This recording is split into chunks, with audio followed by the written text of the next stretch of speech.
함께 보실 말씀은 요한일서입니다. 요한일서 4장 10절부터 16절입니다. 설교의 제목은 온전한 사랑. 4장 10절에 여기에 사랑이 있으니 우리가 하나님을 사랑하는 것이 아니요 그분이 우리를 사랑하시고 그의 아들을 우리 죄들을 위하여 화목제물로 보내신 것이라. 사랑하는 자들아, 하나님께서 이처럼 우리를 사랑하셨으니 우리도 서로 사랑하는 것이 마땅하도다. 어느 때에도 하나님을 본 사람은 아무도 없으나 우리가 서로 사랑하면 하나님께서 우리 안에 거하시고 그의 사랑이 우리 안에서 온전해지느니라. 이로써 우리가 그분 안에, 그분이 우리 안에 거하시는 것을 우리가 아노니 이는 그분이 우리에게 그의 영을 주셨습니다. 우리는 아버지께서 아들을 세상의 구주로 보내신 것을 보았고 또 증거하였느니라. 누구든지 예수를 하나님의 아들이라 시인하면 하나님께서 그 사람 안에 거하시고 그도 하나님 안에 거하느니라. 하나님께서 우리를 향해 가지신 그 사랑을 우리가 알고 또 믿었으니 하나님은 사랑이시라.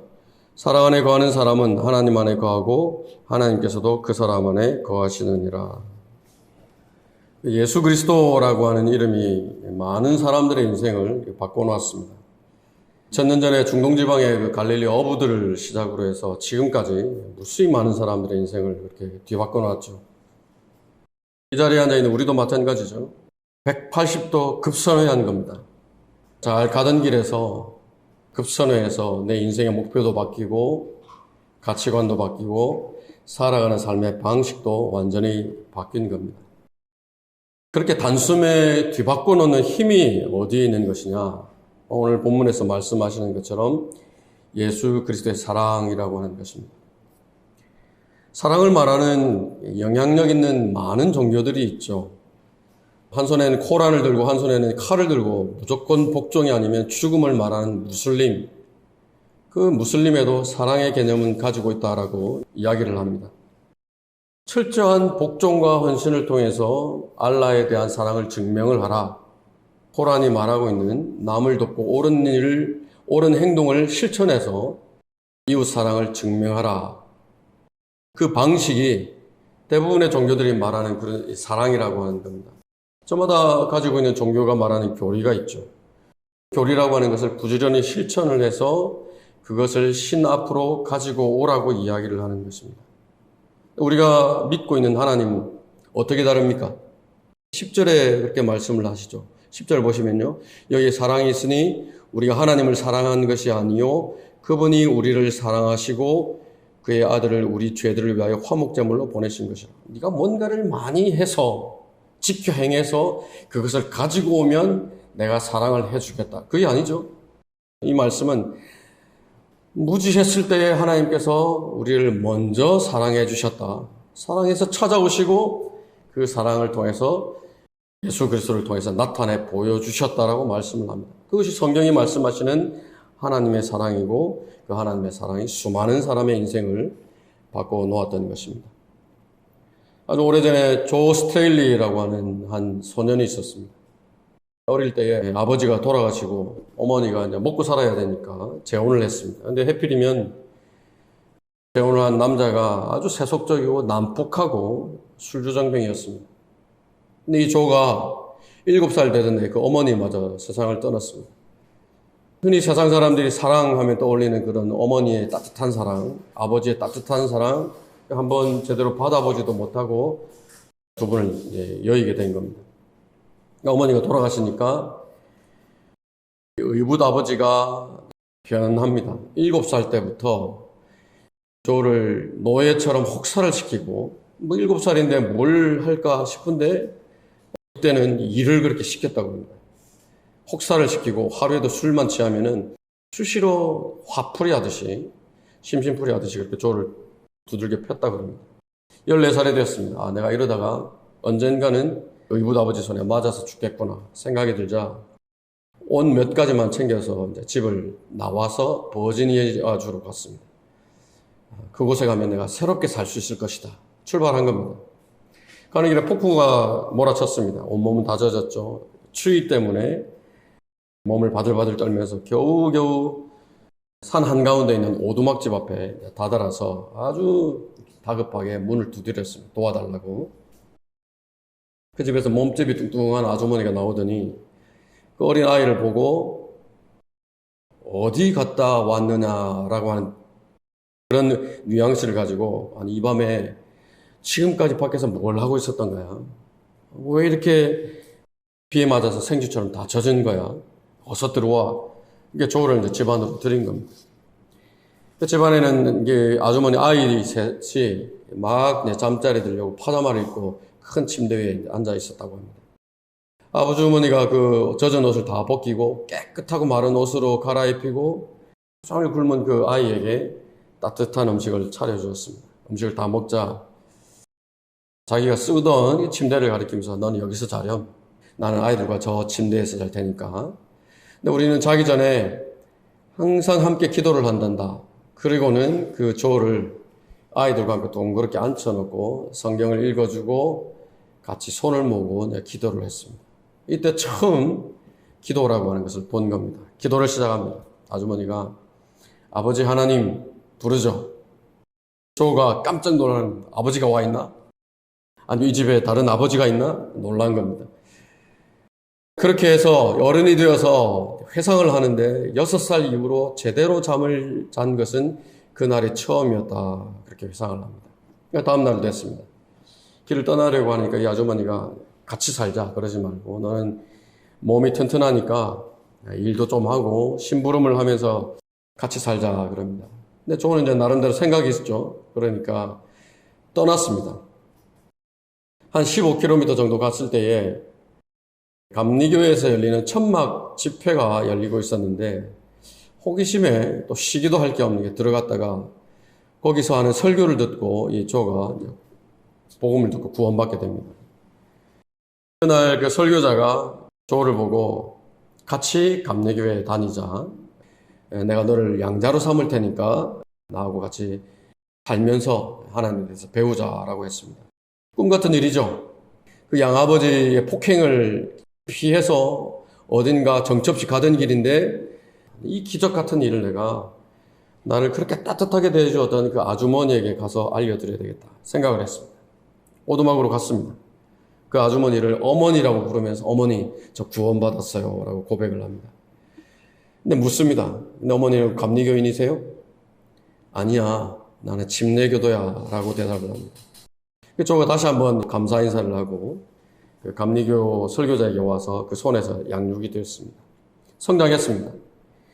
하나님의 부르심을 받아서 감리교 설교자로 안수를 받게 되었는데 나는 비록 감리교인이지만 내 어머니 교회인 침례교회에서 안수를 받고 싶다라고 이야기를 합니다. 그리스도인 어머니가 갈 곳도 없이 온몸이 비에 젖어 있는 그 추위에 떠는 한 소년을 그렇게 따뜻하게 맞아들이는 것이죠. 아늑하게 보살펴 줬을 때에 그런 열매가 맺히게 되는 것입니다. 하나님의 사랑이죠. 받은 사랑을 아무런 대가 없이 전했을 때에 그런 놀라운 열매들이 맺히는 것입니다. 그것이 하나님께서 보여주신 사랑이고 사람들을 통해서 일하시는 방법입니다. 하나님의 사랑, 성경은 온전한 사랑이라고 말씀합니다. 그 온전한 사랑은 하나님께만 있는 사랑입니다. 오늘 본문을 통해서 나에게 베푸신 하나님의 사랑은 어떤 사랑인지 나는 그 사랑을 받은 사람으로 마땅히 그 사랑을 주고 있는지 살펴보는 기회가 되기를 바랍니다.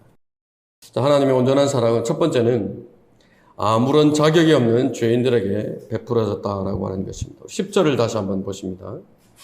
여기에 사랑이 있으니 우리가 하나님을 사랑하는 것이 아니요 그분이 우리를 사랑하시고 그의 아들을 우리 죄들을 위하여 화목제물로 보내신 것이라. 세상에서는 사랑 말하면 무조건적인 관용을 떠올립니다. 제가 아주 오래전에 변개되지 않은 그 성경에 대해서 알게 되고 올바른 교리들을 공부하고 우리에게 주신 이 쉬운 복음, 구원에 관한 교리가 너무나 중요하다라고 하는 것을 이제 확신하게 됐습니다. 마침 그 무렵에 복음을 막 전하기 시작할 무렵에 초등학교, 중학교를 같이 다녔던 아주 가깝게 지냈던 친구 하나가 연락이 왔습니다. 그래서 오랜만에 연락을 받고 당연히 이제 복음을 전해야 되겠다 생각을 했죠. 준비를 하고 나갔습니다. 나갔는데 저만 온 게 아니라 근방에 있던 다른 친구 하나가 와 있었습니다. 근데 그 친구도 중학교를 같이 다니고 예전에 제가 다니던 그 교회에서 10년 이상을 같이 자란 친구입니다. 마음에 작정했던 대로 복음을 전했습니다. 전하는 말마다 인정도 하고 아주 고분고분하게 잘 반응을 했습니다. 결신을 촉구하려고 하는데 같이 교회를 다녔던 그 친구가 한마디 거둡니다. 하나님께서는 죄를 미워하라고 하셨지 죄는 사랑하시는 분이야. 지옥 그런 거 아니야. 그러는 겁니다.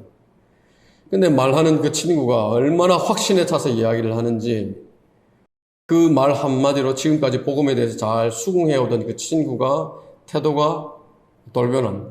그 동조를 하면서 복음을 전했던 것이 우야무야 되고 말았습니다. 한번 좀 들어보셨죠? 죄는 미워하되 죄인은 사랑하라. 성경에 그런 말씀은 없습니다. 원수까지도 용서하고 사랑하라고 하신 분이니까 당연히 사람의 어떤 것이라도 받아주시고 용서하실 것이다. 그것이 사람들이 하나님이 궁색해지지 않도록 그 죄에 대해서 무조건 덮어놓고 책임을 물으시는 그런 쪼잔한 하나님이 되지 않도록 상상을 해서 지어낸 말들입니다. 그걸 자신의 교리로 가지고 있는 사람들도 있죠. 여호와의 증인들입니다. 사랑의 하나님께서 지옥 같은 것을 만들어 놓고 사람들에게 영원히 고통을 주는 그런 잔인한 일을 하실 리가 없다라고 말합니다. 그냥 죽어서 무덤에 들어가는 것을 지옥이라고 표현한 것 뿐이고 섬기는 노력이 부족해서 14만 4천 명의 부활에 들지 못하고 죽으면 무로 돌아가는데 그것을 둘째 사망이라고 표현한 것 뿐이다. 자신들의 교리로 가르칩니다. 복음을 왜곡시키는 마귀의 교리입니다. 성경이 말씀하시는 하나님은 사랑이시죠? 하나님은 사랑이십니다. 그러나 동시에 의로우시고 거룩한 분입니다. 하나님은 완벽한 분이죠. 질투도 완벽하시고 의도 완벽하시고 사랑도 완벽하시고 거룩하심도 완벽한 분입니다.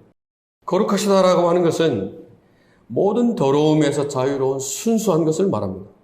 하얀 A4 용지 얼마나 깨끗합니까? 거기에다가 현미경을 놓고 들여다보아도 흠이 없다.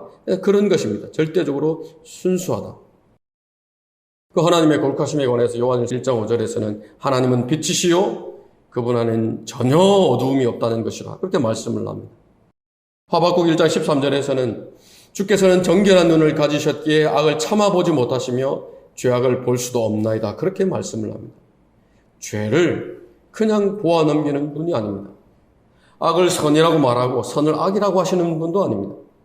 사람들이 그렇게 진리처럼 신봉하는 상대적인 상황윤리 웃으십니다.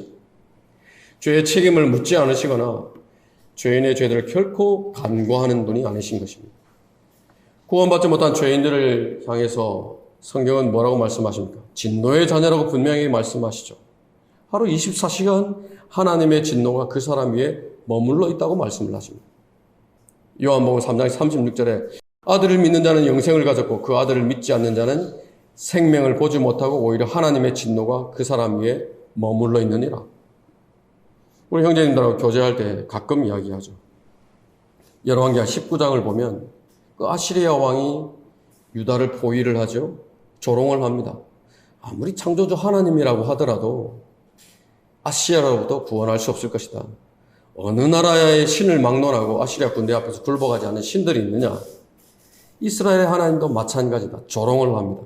하나님께서 어떠셨다고요? 조금 불쾌하셨죠. 천사를 보내서 하룻밤에 18만 5천 명을 쓸어버리셨어요. 좀 불쾌하게 만들었는데 18만 5천 명을 쓸어버렸다. 그런데 그런 하나님의 터질 듯한 분노가 내 머리 위에 24시간 머물러 있다고 한번 생각을 해보십시오. 섬찟하지 않습니까? 죄에 대해서 그렇게 저기를 가지고 보시는 거예요. 그것이 하나님의 완벽한 의이고 거룩하심입니다. 그 하나님의 거룩하심은 사람들에게도 동일한 수준의 거룩함을 요구를 하시죠. 내가 거룩하니 너희도 거룩하라. 그 목적으로 제시하신 것 가운데 하나가 율법이죠. 조목조목 기록하셔서 이렇게 다 지켜서 행하라. 그러면 내가 의롭다고 인정을 하겠다. 근데 어떻습니까? 의롭게 되라고 주신 것인데 무엇만 확인이 됩니까? 율법이 육신을 통하여서는 연약하여 할 수 없는 것이므로 로마서 8장 3절에서 말씀합니다. 거듭나지 않은 채 육신 안에 머물러 있는 자들이 자신들의 행위를 통해서 의롭게 되는 것은 불가능하다. 그것만 확인이 되는 것입니다. 하나님께서 어떻게 하셨습니까? 죄를 알지도 못하는 그를 우리를 위하여 죄로 삼으신 것은 우리로 하여금 그 안에서 하나님의 의가 되게 하려 하심이라. 자기 아들을 죄 있는 육신의 모양으로 보내셔서 죄 없는 그분의 육신의 죄를 선고하시고 그 24시간 우리 머리 위에 머물러 있던 그 분노를 가져다가 그 위에다가 다 쏟으신 것입니다. 대신 우리에게는 그분이 가지고 계셨던 완벽한 의를 주신 것입니다. 그것이 세상의 어떤 종교도 감히 흉내낼 수 없는 그 죄인들을 향한 하나님의 완벽한 사랑인 것입니다. 죄인들을 향한 하나님의 사랑은 십자가에서 단 한 번의 사건으로 완성이 되었습니다. 이미 이루어진 것입니다. 완료형입니다. 하나님께서 세상을 이처럼 사랑하셔서 그의 독생자를 주셨으니, 주실 것이니가 아니죠. 주셨으니 이미 완료된 과거형입니다. 하나님께서는 그의 피를 믿는 믿음을 통하여 그의 화목제물로 세우셨으니 역시 완료형입니다. 예수께서는 우리의 범죄함을 인하여 드려지셨고 이미 완료된 과거형입니다.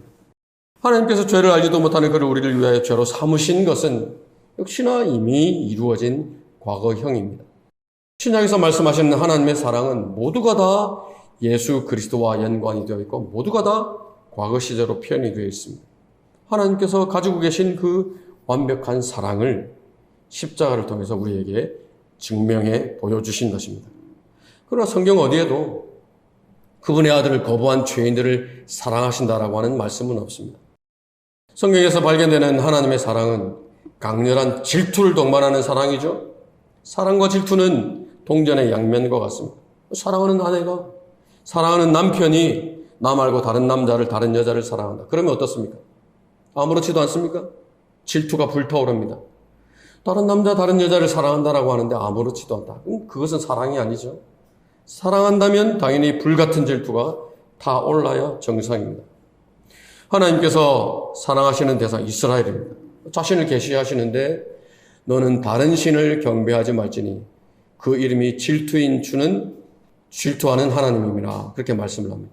또 주 너의 하나님은 소멸케 하는 불, 곧 질투하는 하나님이심이라 그렇게 밝히십니다. 신명기 32장을 보면은 앞으로 배교할 이스라엘에 관해서 예언을 하시면서 하나님의 질투가 분노가 얼마나 불타오를 것인지 보여주시는 말씀이 있는데 우리 신명기 32장을 한번 보시죠. 32장 22절을 한번 보십니다. 22절부터 25절 보시면요. 내 진노 중에 불이 붙어서 가장 낮은 지옥까지 사를 것이며 땅을 그 소산과 더불어 소멸할 것이며 산들의 기초에도 불을 놓으리라. 내가 그들 위에 재앙을 쌓고 내가 그들에게 내 화살들을 보내리라. 그들은 굶주림으로 불탈 것이며 불타는 열기와 혹독한 멸망으로 삼켜지리니 내가 또한 짐승들의 이빨과 티끌 속의 뱀들의 독을 그들에게 보내리라. 밖으로는 칼이 안으로는 공포가 젊은이와 처녀를 멸할 것이요 백발의 노인과 더불어 젖먹이도 그러하리라. 무시무시하죠? 사랑하신 만큼 열렬하게 사랑하신 만큼 질투를 하시는 것입니다. 그 하나님의 질투는 세상을 향해서 육신을 향해서 마귀를 향해서 완벽한 분노를 가지십니다.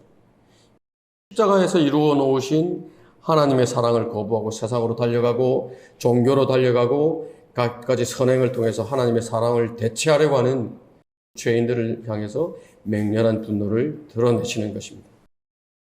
하나님을 알지 못하는 자들과 우리 주 예수 그리스도의 복음에 순종치 아니하는 자들을 불길 가운데서 벌하시리니 이런 자들은 주의 임재와 그의 능력의 영광으로부터 떠나 영원한 멸망의 형벌을 받게 될 것이라. 그 하나님의 불같은 진노가 예수 그리스도를 거부한 죄인들을 향해서 놓여져 있는 것입니다. 이스라엘을 향한 맹렬한 하나님의 진노의 이면에는 어떤 것이 있습니까? 돌이켜서 회복되기를 바라는 강렬한 사랑이 담겨 있습니다. 우상들을 버리고 하나님께로 돌아오라는 것이죠. 마찬가지입니다. 그 죄인들을 향한 하나님의 질투와 진노의 이면에는 하나님의 사랑을 알고 하나님의 사랑을 받아들여서 영원한 생명을 얻으라고 하는 하나님의 염원이 담겨 있는 것입니다. 자, 주님께서는 이 땅에 육신으로 오셔서 죄에 대한 증오를 스스로 떠맡고 우리를 대신해서 죽으실 만큼 저와 여러분을 사랑하셨습니다. 본문 10절에서 말씀하시죠. 여기에 사랑이 있으니 우리가 하나님을 사랑한 것이 아니요 그분이 우리를 사랑하시고 그의 아들을 우리 죄들을 위하여 화목제물로 보내신 것이라. 여러분 아십니까? 나를 위해서 그렇게 예수 그리스도께서 죽으셨는지 알고 계십니까? 자비입니다. 하나님께서만이 베풀 수 있는 자비이고 하나님께 가야만이 발견되는 온전한 사랑인 것입니다. 우리는 그 하나님의 은혜 가운데 하나님의 그 온전한 사랑을 소유한 사람들인 것입니다. 그 온전한 사랑은 하나님께 가야만 발견될 수 있습니다. 그 온전한 사랑은 그 하나님의 사랑을 소유한 성도들 간에 반드시 나타나야 됩니다. 우리 11절과 12절을 다시 한번 보시겠습니다. 사랑하는 자들아, 하나님께서 이처럼 우리를 사랑하셨으니 우리도 서로 사랑하는 것이 마땅하도다. 어느 때도 하나님을 본 사람은 아무도 없으나 우리가 서로 사랑하면 하나님께서 우리 안에 거하시고 그의 사랑이 우리 안에서 온전해지느니라 말씀합니다. 요한 1서에는 교회 시대의 교리들도 있고 또 믿음과 행위가 구원의 조건이 되는 대환란의 교리가 같이 공존합니다. 대환란, 잘 아시죠? 형제 사랑이라고 하는 교리는 이 대환란 기간 동안에는 구원과 직접적인 연관이 있습니다. 우리는 지금 이 교회 안에서 형제나 자매를 사랑하지 않는다고 해서 하나님께서 우리 안에 계시지 않는다거나 구원을 잃어버린다거나 하지 않죠. 그러나 대환란 기간 동안에는 형제를 미워하면 살인자와 똑같이 분류가 됩니다. 구원을 잃어버리게 됩니다. 적그리스도가 통치하는 그 세상은 극심한 박해에 있습니다. 모든 경제생활이 적그리스도에 의해서 통제가 되는 세상입니다. 하루를 연명하는 것조차 쉽지 않은 그런 때죠. 근데 그런 상황에 빵 한 덩어리가 내 손에 쥐어졌어요. 이 빵 한 덩어리는 내 가족과 내가 오늘 하루 동안 먹고 살아야 될 그 빵 한 덩어리. 근데 형제가 와서 조금만 나눠달라고 부탁을 하는 거예요. 거절을 하면 어떻게 되느냐? 구원을 잃어버릴 수도 있게 되는 것이 대환란의 상황입니다. 나누어주면은 내 이웃을 내 자신과 같이 사랑하라. 왕의 법이죠. 그 법을 지킨 것이 되어서 그 사람에게 하나님의 자비가 베풀어집니다. 어디에서 그것을 보여주느냐? 마태복음 25장에 보면 민족들의 심판에서 그것을 정확하게 보여줍니다. 심판하시는 예수님께서 복을 받은 사람들이라고 말씀을 하면서 왕국을 이어받으라고 말씀하는 대상들이 있습니다. 근거가 뭐냐? 내가 굶주렸을 때 너희가 먹을 것을 주었다. 내가 목마를 때 너희가 마실 것을 주었다. 나그네였을 때 너희가 대접해 주었고, 내가 헐벗을 때 입을 것을 주었고, 병들었을 때 나에게 문안했고, 감옥에 갇혔을 때 찾아와 주었다. 그 말을 들은 사람들이 어리둥절해 하면서 묻습니다. 아니 주님, 우리가 주님을 만난 적도 없는데 언제 우리가 그렇게 했다는 말입니까? 주님께서 하시는 말씀이 여기 내 형제들 가운데, 여기서 말하는 형제들은 유대인들이죠. 대환란 기간 동안에 박해받는 유대인들입니다. 그 형제들 가운데 가장 작은 자 하나에게 한 것이 곧 나에게 한 것이니라. 행위를 통해서 왕국을 이어받게 되는 것입니다. 구원받는 것입니다. 그렇게 하지 않으면은 그 사람들을 향해서 마귀와 그의 천사들을 위해 준비한 영원한 불 속으로 들어가라는 명령을 하십니다. 그것처럼 형제 사랑이라고 하는 것은 교리를 알고 믿고 있다고 하더라도 실천하지 않으면 그 믿음은 죽은 것으로 간주가 되고 자비 없는 심판을 받게 되는 겁니다. 요한 1서의 교리적인 배경이고 대환란의 상황입니다.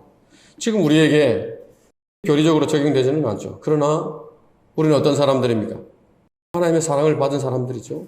형제로서 자매로서 서로에 대해서 같은 말씀의 무게를 가지고 충분히 영적으로 적용할 수 있습니다. 자유의 법 아래 있는 사람들이죠.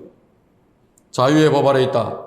이것이 죄냐 아니냐 범위를 정해놓고 그 안에서 죄가 되지 않는 범위 내에서 내가 생각하고 행동하는 것이 하나님의 규칙과 원칙대로 벗어나지 않으면은 무엇이든지 마음껏 해도 된다. 그런 소극적인 의미를 말하지 않죠. 자발적입니다. 적극적이고 하나님의 뜻을 행할 수 있는, 오늘 본문대로라면 적극적으로 형제 사랑을 실천할 수 있는 자유를 말하는 것입니다. 플루티스트 한 사람하고 초대를 받아서 홍콩에 간 일이 있었습니다.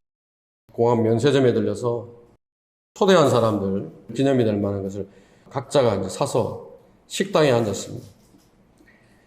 근데 그 연주자가 선물 중에 하나를 까먹습니다.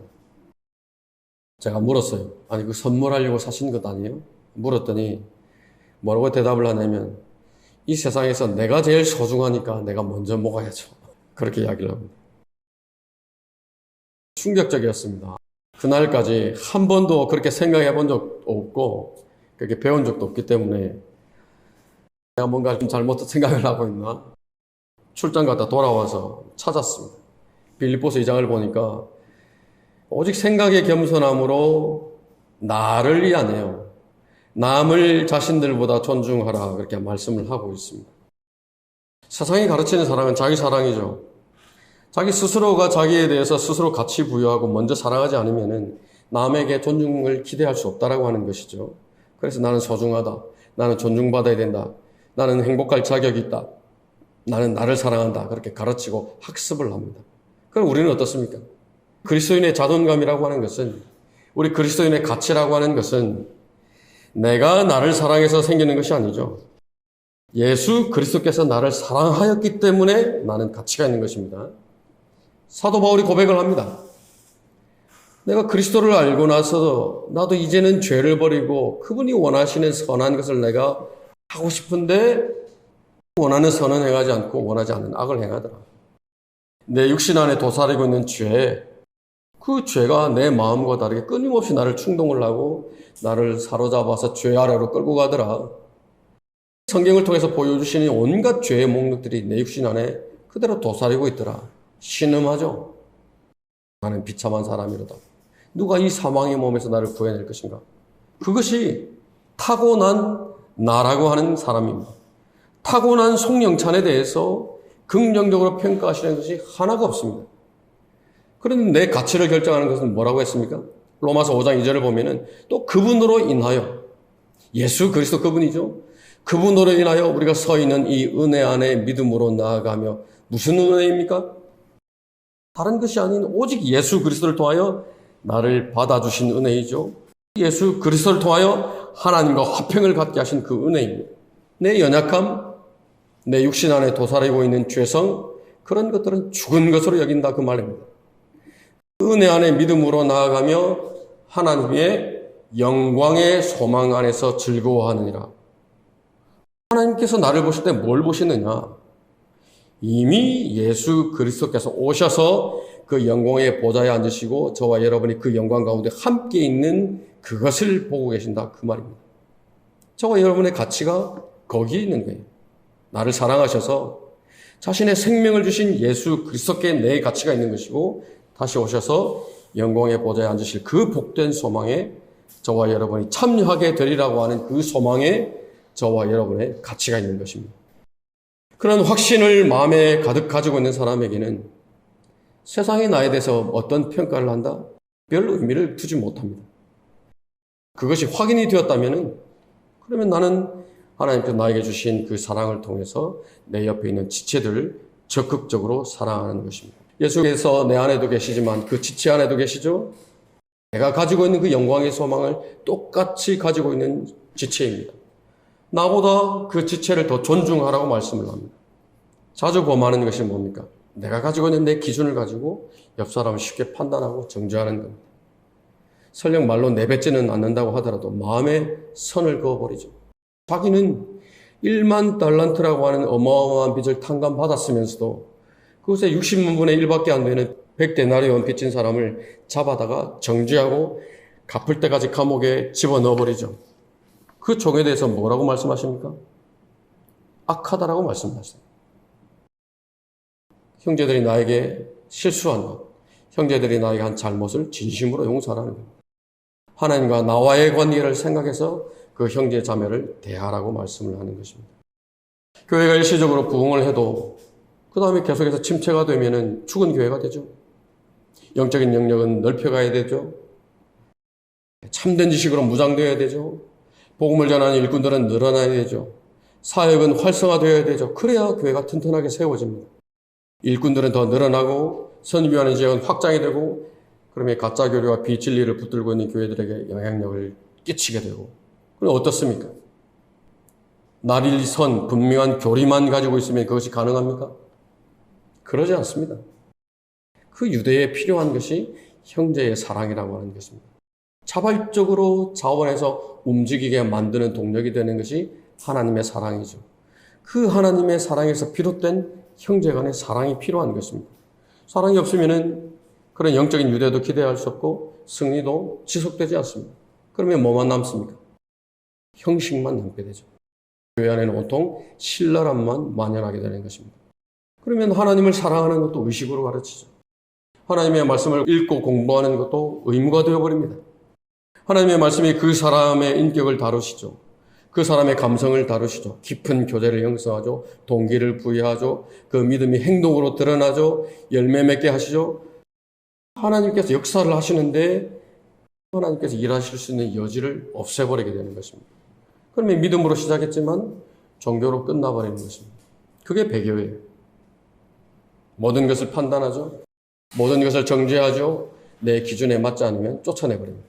겉으로는 모든 것이 다 잘 돼가는 것 같이 보이지만 속으로는 병이 들고 있는 거예요. 그런 교회가 유지되려면 뭐가 필요합니까? 그런 교회가 유지되려면 강력한 권위주의가 필요합니다. 목사의 말에 적극적으로 순종하는 사람, 덜 순종하는 사람, 말 안 듣는 사람 줄 세워놓고 적극적으로 순종하면 영적인 사람, 그렇지 않으면 덜 영적인 사람, 육신적인 사람, 힘으로 누르는 권위주의만 남게 되는 것입니다. 개인이든 교회이든 용서하지 않는 마음이 끈질기게 지속되면 그 마귀의 역사는 더 활개를 치게 되는 것입니다. 쉽지 않습니다. 나에게 상처를 준 사람을 용서를 한다. 결코 쉬운 일은 아닙니다. 그러나 하나님께서는 그 고통스러운 경험을 통해서 내가 원수를 어떻게 사랑하는지 가르쳐 주시는 거예요. 용서를 통해서 형제 사랑을 실천하면은 그러면 하나님의 사랑 안에서 내가 지속적으로 성장하고 자라갈 수 있는 기회들을 얻게 됩니다. 그러나 나에게 상처를 주었던 그 사람을 내가 당했던 불합리한 일을 여전히 용서하지 않는 마음을 가지고 대하면은 마귀는 언제든지 와서 내 마음을 뒤집어 놓게 되는 것입니다. 교회는 함께 가는 것입니다. 혼자서 믿음을 지키는 것은 불가능합니다.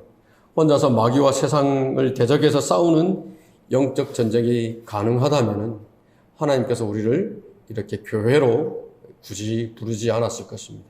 바쁜 세상에 모이게 힘쓰라고, 마지막 날이 가까우면 가까울수록 모이게 더욱 힘쓰라고 힘주어 말씀하시지 않았을 것입니다. 우리 지체는 제각각 모습은 달라도 한 몸이죠. 로마서 12장 암송하지 않습니까? 한 사람 한 사람이 주님께서 나를 위해서 보내주신 팔 같은 사람이고 내 다리 같은 사람이고 내 입 같은 사람들입니다. 지체는 하나가 병이 들고 고통받으면 몸 전체가 고통을 받죠. 반드시 같이 성장해야 되고 모든 지체가 건강해야 됩니다. 형제들을 대하고 자매들을 대할 때 예수 그리스도를 대하듯이 존경하고 서로 위하여 기도하고 세워주도록 힘써야 되는 것입니다. 우리 11절, 12절을 다시 한번 보시죠. 사랑하는 자들아, 하나님께서 이처럼 우리를 사랑하셨으니 우리도 서로 사랑하는 것이 마땅하도다. 어느 때도 하나님을 본 사람은 아무도 없으나 우리가 서로 사랑하면 하나님께서 우리 안에 거하시고 그의 사랑이 우리 안에서 온전해지느니라. 20절도 한번 보시죠. 20절에 어떤 사람이 나는 하나님을 사랑하노라 하면서 자기 형제를 미워하면 그는 거짓말쟁이라. 눈으로 본 형제를 사랑하지 않는 자가 본 적이 없는 하나님을 어떻게 사랑할 수 있겠느냐. 이것이 우리가 그분께 받은 계명이니 하나님을 사랑하는 자는 자기 형제도 사랑해야 하느니라. 마음에 잘 새기시는 것입니다. 온전한 사랑은 하나님께만 있는 사랑입니다. 하나님의 온전한 사랑은 마지막 세 번째로 자주자주 고백되어야 됩니다. 우리 13절부터 16절을 보십니다. 이로써 우리가 그분 안에, 그분이 우리 안에 거하시는 것을 우리가 아노니 이는 그분이 우리에게 그의 영을 주셨습니다. 우리는 아버지께서 아들을 세상의 구주로 보내신 것을 보았고 또 증거하느니라.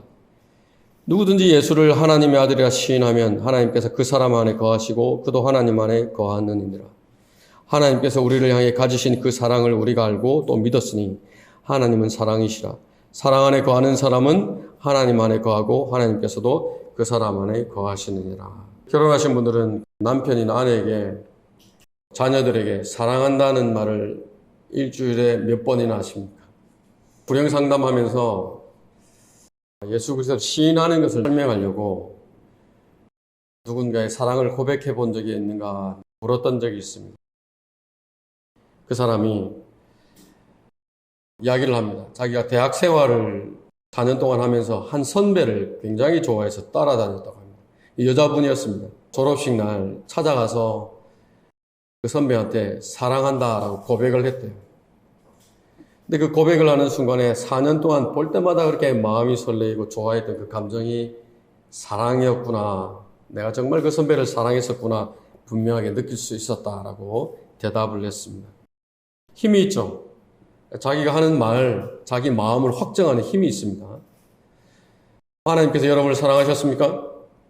감사하는 겁니다. 그냥 마음으로만 하는 게 아니라 입을 열어서 소리를 내서 표현해드리는 겁니다. 나에게 베풀어 주신 은혜들을 조목조목 소리내서 반복해서 감사드리는 겁니다. 아침부터 예배 시작하면서 불렀던 찬송들이죠. 가사들 음미해가면서 내 간증으로, 내 고백으로 하나님 앞에 감사드리는 겁니다. 성경을 읽으실 때에 하나님에 대해서 알게 되는 것도 있죠. 그러면 나에게 기도로 연결을 해서 하나님 앞에 찬양을 드리고 감사를 드리는 겁니다. 다른 형제에게 이야기할 수 있죠. 다른 자매에게 그 은혜들을 간증할 수 있습니다. 만나는 친지들에게, 직장에 있는 동료들에게 시인할 수 있습니다. 참여할 수 있죠. 잃어버린 죄인들에게 죄에 대해서 하나님의 질투와 분노하심에 대해서 죄로부터 돌이켜서 구원받기 원하시는 하나님의 사랑이 어떤지 전달할 수 있습니다. 공개적으로 시인하는 내 목소리, 우선 내가 듣죠. 나와 하나님과의 관계가 어떤지 내 자신에게 먼저 확증이 됩니다. 공개적으로 시인하는 것은 예수님께서도 공생의 기간 동안에 자주 하신 방법이었습니다. 아버지께서 아들을 사랑하셔 모든 것을 그의 손에 주셨으니 아버지께서 아들을 사랑하셔 친히 하신 모든 것들을 그에게 보여주심이며 아버지께서 나를 사랑하시나니 아버지께서 나를 보내신 것과 나를 사랑하신 것처럼 아버지께서 세상의 기초가 놓이기 전부터 나를 사랑하셨기 때문이옵니다. 아버지께서 나를 사랑하신 그 사랑이 그들 안에 있게 하고 계속해서 시인을 하시는 겁니다. 내가 아버지를 사랑하는 것과 아버지께서 내게 명령하신 대로 내가 행하는 것을 세상으로 알게 하려는 것이라. 그 예수 그리스도께서 하나님의 아들이심을 보여주는 요한복음에서 그렇게 자주자주 반복해서 아버지 하나님의 사랑을 공개적으로 시인을 하고 고백을 하셨던 것입니다. 예수 그리스도를 내 입을 통해서 공개적으로 시인하는 것은 믿음을 강화시킵니다. 구원의 확신, 가장 쉽고 빠른 방법은 뭐냐? 시인하는 것입니다. 복음을 전하는 것이죠. 내가 어떻게 구원받았는지, 당신도 그렇게 구원받을 수 있다고 이야기해 줄 수 있죠. 더 나아가서는 마귀가 만들어놓고 뿌리고 다니는 거짓 사랑에 대해서 경종을 울려줄 수 있습니다. 지속적이고 반복적인 고백을 하면 하나님께서 더 다양하고 더 많은 사람들에게 예수 그리스도를 자랑할 수 있도록, 시인할 수 있도록 기회들을 주십니다. 듣고 싶은 겁니다. 우리 입을 통해서 그 예수 그리스도라고 하는 이름이 반복해서 나오는 것을 듣고 싶으신 것입니다. 요한복음 5장을 보면은 예수님께서 38년 된 병자를 고쳐주시고 그날이 안식일이었어요. 유대인들이 안식일에 병자를 고쳐주었다고 들고 일어나서 예수님을 박해하고 죽이려고 합니다. 어떻습니까? 38년 된 병자. 아무도 고칠 수 없었죠. 그 병자가 일어나서 내 침상을 들고 걸어가라 말씀만으로 낫게 되었죠. 말로 설명을 할 수 있나요? 놀라운 일이죠. 대적에서 일어나는 유대인들에게 예수님께서 말씀을 하시는데 이렇게 말씀을 합니다. 아버지께서 아들을 사랑하셔서 친히 하신 모든 일을 보여주셨다. 근데 그분께서는 이보다 더 위대한 일들을 보여주셔서 너희를 놀라게 하실 것이다. 그렇게 말씀을 합니다. 놀랍지 않습니까? 38년 된 병자가 회복이 되었다. 근데 그 더 위대한 일, 더 놀라운 일은 어떤 일입니까? 이어서 말씀을 하시는데 아버지께서 죽은 자를 일으켜 살리심 같이 아들도 자기가 원하는 자들을 살리느니라. 진실로 진실로 내가 너에게 말하노니 내 말을 듣고 또 나를 보내신 분을 믿는 자는 영생을 얻고 정죄에 이르지 아니할 것이며 사망에서 생명으로 옮겨지느니라. 여러분들이 시인했던 그 시인한 소리, 여러분들이 전했던 그 복음을 듣고 그 들은 사람들이 죽음 가운데서 일으켜지는 것을 보게 되는 것입니다. 죽은 사람들은 다시 죽지 않는 몸으로 부활하죠. 살아있는 사람은 영원히 죽지 않는 몸으로 변화되어 올라가는 것입니다. 무엇을 통해서 그렇게 됩니까? 여러분들이 전했던 복음을 통해서, 여러분들이 시인했던 그 예수 그리스도를 통해서 그 놀라운 일들이 일어나는 것입니다. 예레미야 선지자는 자기 입을 열지 않고 주를 시인하지 않겠다라고 말을 합니다. 왜? 하나님께서 전하라고 주시는 말씀들이 계속 이스라엘에 대해서 부정적인 말씀만을 주시고 그것을 전하면은 듣고 회개하고 돌이키면 되는데 돌이키지는 않고 벌떼같이 일어나서 공격을 하니까. 그러나 그때 내가 말하기를 나는 그를 언급하지 아니하고 더 이상 그의 이름을 말하지 아니하리라 하였으나 결정한 겁니다. 입 다물겠습니다. 근데 그 다음에 그의 말씀이 내 마음속에서 내 뼈들 속에 사무치는 타는 불 같아서 내가 참기에 지쳤고 견딜 수 없었나이다. 하나님의 말씀이 내 마음을 채우니까, 그 하나님의 사랑이 내 마음을 가득 채우니까 주체할 수가 없는 겁니다. 불은 감춰질 수가 없죠. 타는 불과 같은 하나님의 사랑을 내 마음에 가득 담아두고 있으면서 그것을 고백하지 않는다. 그것은 마치 많은 곡식들 쌓아두고서도 그것을 먹으려고 손을 뻗지 않은 채 굶어주고 가는 것과 똑같습니다. 그렇게 사랑하셨습니다. 그 주님께서는 머지않은 때에 저와 여러분을 데려가기 위해서, 신부로 맞으시기 위해서 오실 것입니다. 그분은 우리의 신랑이 되시죠.